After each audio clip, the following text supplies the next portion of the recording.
सेवाशक्ती संघर्ष एसटी कर्मचारी संघ महाराष्ट्र राज्याच्या वतीनं महाराष्ट्र राज्यभर सर्व जिल्हाधिकारी कार्यालयासमोर आमच्या संघटनेचे अध्यक्ष आमदार गोपीचंद पडळकर आणि कार्याध्यक्ष आमदार सदाभाऊ खोत, सरचिटणीस सतीश मेटकरी यांच्या नेतृत्वाखाली मागण्या मान्य करणे यासाठी बेमुदत आमरण उपोषण आंदोलन चालू आहे।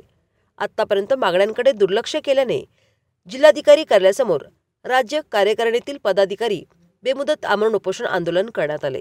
प्रल्हाद सपकाळ, सेवाशक्ती संघर्ष एसटी कर्मचारी संघ महाराष्ट्र राज्य पुणे प्रदेशाचा उपाध्यक्ष आम्ही आज या ठिकाणी बेमुदत उपोषणाला बसलेलो आहोत।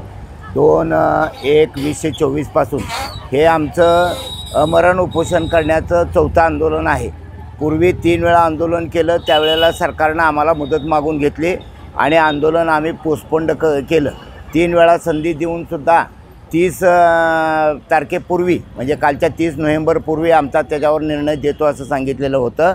उद्योगमंत्र्यांनी, उदय सामंत नावाचे जे उद्योगमंत्री आहेत त्यांनी सांगितलेलं होतं की 30 नोव्हेंबरपूर्वी बैठक घेऊन तुमच्या प्रश्नाचे सोडवणूक केली जाईल।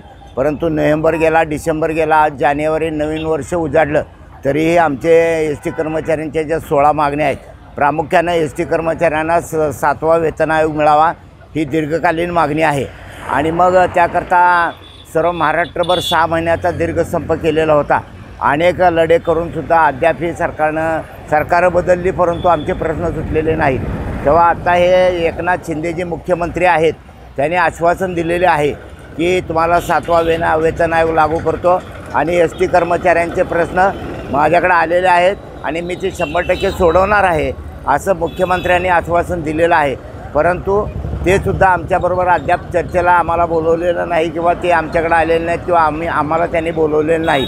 म्हणून आम्ही काल 2/1/2024 पासून अमरण उपोषणासाठी या ठिकाणी विभागीय कार्यालय, जिल्हाधिकारी कार्यालय सांगली या ठिकाणी बसलेलो आहोत।